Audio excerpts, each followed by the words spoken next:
என்ன இத்தனை சேருக்கு நடுவுல உட்கார வச்சிருக்கோம்னு நீங்க யோசிக்கிறது புரியுது. நான் சில கேள்விகள் கேட்க போறேன். உங்களோட பதில பொறுத்து ஒரு சேர் தள்ளி உட்காரணுமா வேணாமான்னு நான் சொல்றேன்.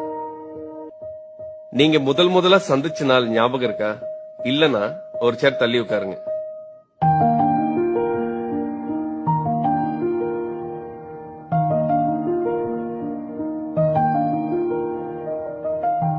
கடந்த 30 நாள்ல ஒரு முறையாவது உங்க பார்ட்னர் உங்களுக்கு ஊட்டி விட்டுருக்காங்களா?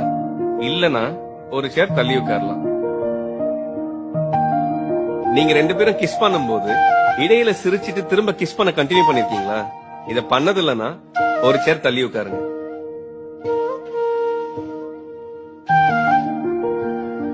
உங்க பார்ட்னர் தூங்கும் போது அவங்கள ரசிச்சு பாத்திருக்கீங்களா?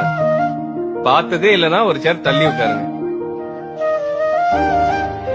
நீங்க பேசுறத முழுசா கேட்காம அவங்க பேசுறதுதான் சரின்னு சொல்ற பழக்கம் இருக்கா?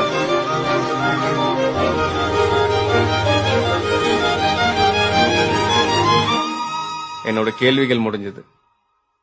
உங்க பார்ட்னர் விட்டு எவ்வளவு தள்ளி இருக்கீங்கன்னு பாருங்க.